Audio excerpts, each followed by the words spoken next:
How do we feel normal again, where we can have incredible sex, where we feel like we can trust our body, build a connection with our partner? How do we avoid staying stuck in our head and just going around in this loop, feeling like something is wrong with us? This is exactly what we're talking about today. How to feel normal again. I'm going to be sharing with you the 3 critical steps that we must take to get to the bottom of what's going on so that we can ultimately get back to feeling normal again. If you find this video helpful, I'm also going to be sharing in the comments below the link to the E.D Quiz. If you haven't taken that quiz yet, I'll be talking more about it at the end. So let's get into this. We can feel like, why me? Why has this happened to me? We can be asking ourselves the what if questions. What if I go soft again? What if they leave me because of this? What if I can't satisfy my partner? And we feel like we're stuck in our head, where we're just overthinking or we're spectating ourselves, constantly checking, is everything going to be okay? It wasn't last time, is it going to be okay again? And we do these things, and this can also spill over into losing motivation for other areas of life, whether that's our focus at work, whether it's going to the gym. We start to lose motivation, even if it's for the relationship. So what are these 3 critical steps that we must take? Well, number 1 is to evaluate. Number 1 is to evaluate. If you have a pen and paper with you, write this down. Pause it if you need to as we're going through it. So number 1, evaluate. What does that mean? Well, it means to be honest with myself. Is what I'm doing today working? Is it actually working right now, the strategy that I'm using?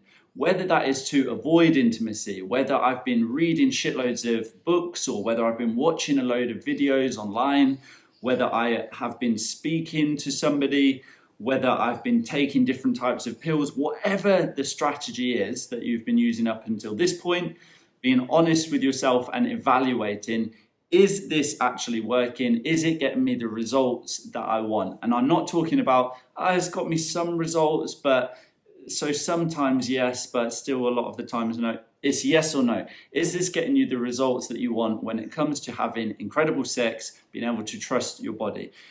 I believe it's likely that if we're here listening to this, no is the answer to that question. We haven't seen the results that we want. But that's okay. I understand that. I was in this space for years as well, of trying different things, different tools, reading, watching, and things weren't working. So it's okay to be there, but it's also important to be honest with ourselves and say, okay, if I'm trying anything for really 90 days or more and I'm not seeing improved results, it's time to try a new set of tools. So that's step number 1, is to evaluate. Step number 2 is to give myself new options. So options is step number 2.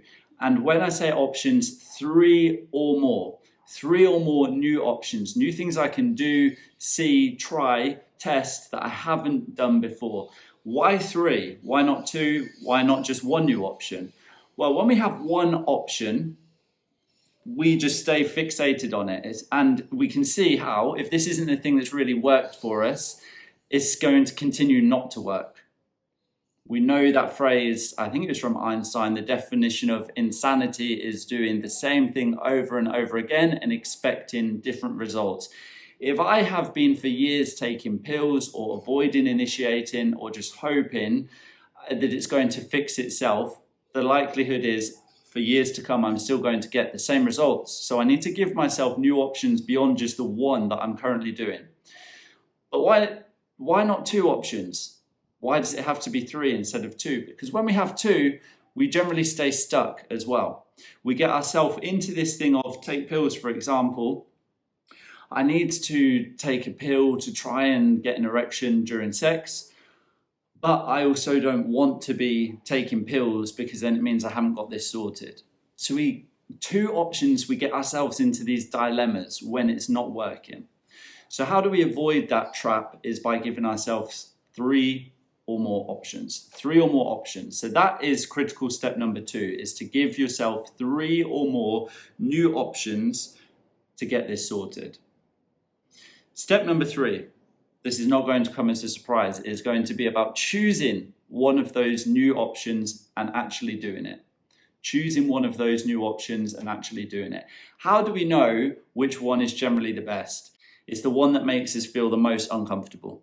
It's the one that makes us feel most on the edge of our comfort zone, which usually involves whether that's talking to somebody, could be a coach, could be a therapist, could be a doctor, but usually it involves having to be a bit vulnerable around this, having to admit, okay, what I'm trying so far is not working and I need to get some other tools from outside of myself or from away from just sitting behind a laptop or my phone trying to find answers. Okay, so usually the one that feels the most uncomfortable is an indication that we're in the right direction. I have a phrase that I say that is, the wall is the way. The thing that feels like it's the most challenging, that is often the hint that that's the right direction to be going in. So just to recap on those, and then I'm going to share one final thought that is so important as we go through these 3 steps. So the 3 steps to recap: number 1 was evaluate. Is what I'm doing right now actually working? Number 2 is to give myself 3 or more new options. Not 1, not 2. With that, I'll stay stuck, but 3 or more options. Number 3, the 3rd critical step, is to do one of those new options, and the one that most likely feels the most challenging or most uncomfortable to do it. I'm not talking about something crazy uncomfortability where we have to push ourselves.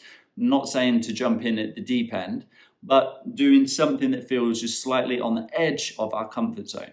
Okay, so what is the overarching thing that we have to hold on to as we go through this?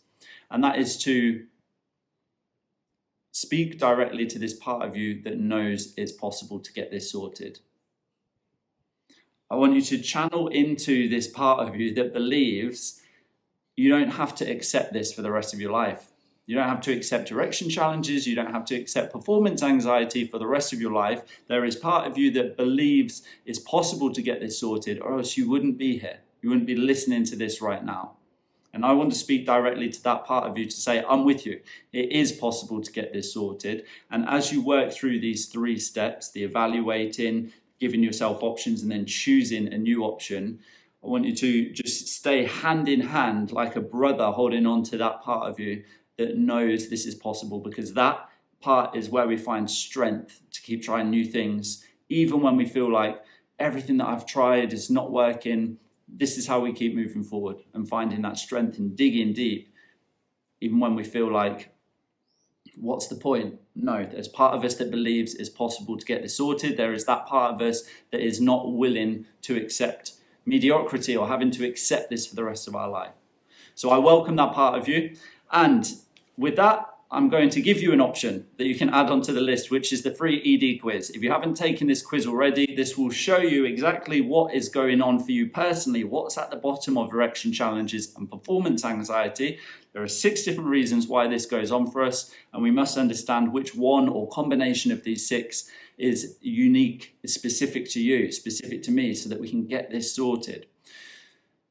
If that sounds good to you, then in the comments below, you will see the link to the E.D Quiz. Click on the link, it will take you straight to the page where you can answer those 10 free yes or no questions, and you will then see your score.